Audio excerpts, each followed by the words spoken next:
The Legend of Zelda series is full of creepy stuff, from the haunting to the outright unsettling. With any sort of media, theories surrounding some of the in-universe lore are sure to arise.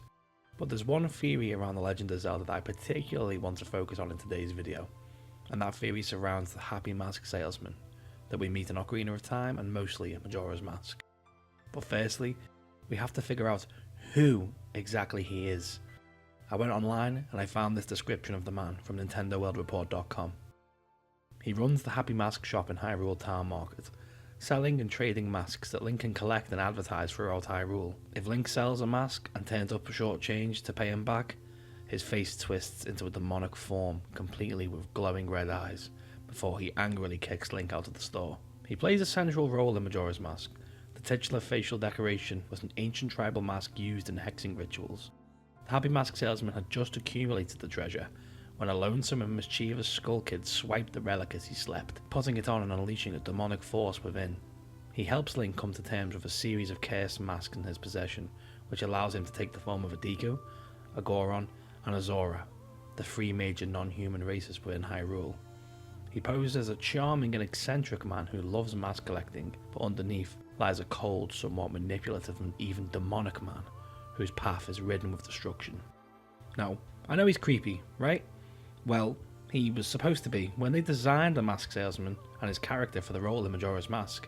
The development team actually put some great thought and detail into how they were going to capture the mask salesman and his demeanour, such as having his face as one solid texture, which never moves, and having each of the character's movements appear as individual sequences, rather than ever actually seeing the character transition from one movement into the next.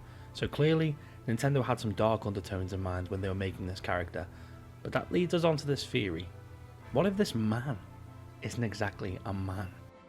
The theory plays into the idea that the mask salesman is actually a dark entity, or a demon of some kind, with his vast knowledge of dark magic and array of masks. It's easy to see why that could potentially be the case.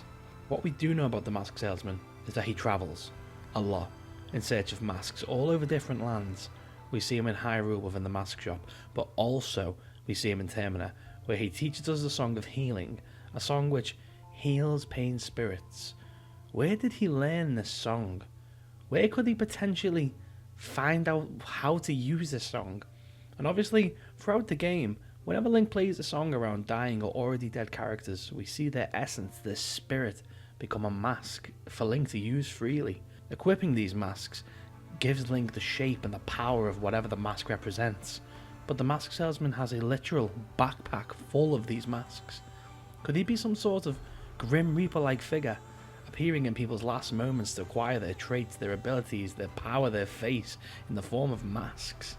And the big glaring question we have when it comes to him is just, how did he stumble across the Majora's Mask?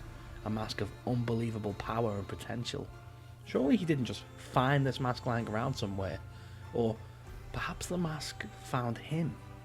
There's a belief that the mask salesman purposely made his way to Termina as he knew of the Majora's Mask's intent before the sequences of the game. And in times where a whole land is on the verge of death and destruction, that would be a perfect time for him to find his way around Termina, claiming all of these masks, these lost souls of the people of the land, using their spirits to aid him in whatever he may be planning, if he even has a plan at all. We see the mask salesman do some strange feats within Majora's Mask, such as summon a piano out of thin air and literally vanishing into thin air at the end of the game. Perhaps this plan of his took a different route when he realised that in front of him stood the hero of time, a legendary figure capable of the harshest of tasks. Maybe using Link as sort of a mercenary to claim the Majora's Mask would have been easier than reaping the souls of the people of Termina. An unlimited power supply directly from the Majora's Mask itself would be a much more tantalising reward in the eyes of this man. So once he obtained it, he no longer saw the need to stick around in Termina anymore, or ever again, as we haven't seen him since Majora's Mask. Maybe this otherworldly being finally reached a point of enlightenment and used the power of Majora's Mask to just see out his days on a different plane or watch over the world. I read an extension of this theory from a Reddit user named MarkySSC, but it's slightly different to mine. Here's what he wrote. I have a theory that's basically just headcanon and kind of grasping at straws.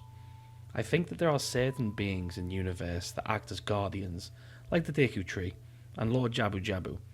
All of these guardians have purposes, whether the games delve into it fully or not. I think the Happy Mask Salesman is one of these guardians, with a very specific purpose to guard the Majora's Mask. It's my personal belief that the Majora's Mask is the original fused shadow, or at its very least, related to it. The idea that the interlopers needed a magical artifact to use the Triforce doesn't really make sense, since you literally need to touch it to activate its powers. I think they used its powers to create a demon god, Majora, possibly the first demon in the Zelda universe. Hylia, her power represented by the light and spirits in Twilight Princess, came down, banishing the interlopers to the Twilight Realm, and sealed the demon god within the instrument of its creations, a ritual mask. The Happy Mask Salesman was tasked as a guardian of this dangerous artifact.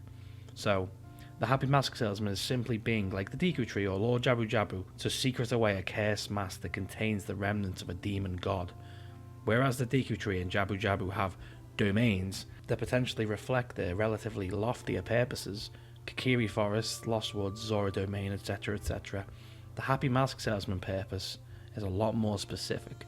So his domain just evolved into being an obsessive mask collector. It fits pretty well. His persona is akin to his mission, but he hides his true purpose. I think over a long period of time, it's pretty logical that he's gone a bit off the deep end, which would explain his idiosyncrasies and his sometimes disturbing demeanour. So, after reading that, who exactly is this man? Is he a man? Or is he a strange entity with an unbreakable bond to the dark aura and magic within these masks that he carries on him at all times? I don't think we'll ever get a true 100% canon answer, because then we'd stop talking about this, and we'd stop talking about The Legend of Zelda, and we'd stop talking about these games and theorizing, and then the games die. And I'm pretty sure Nintendo don't want that, because I know I sure don't want that. But I'd like to take a moment to thank you all for watching this video. I love making these videos and theorising on whatever it might be, from Zelda to Pokemon to Fallout to anything. Anything that's dark in games that needs to be represented, I'm sure I'll be the guy to try and do it. So please, make sure to drop a sub and comment down below telling me your theories or what you'd like to see next. I've been Gilly Boy Jr. Thank you so much for watching.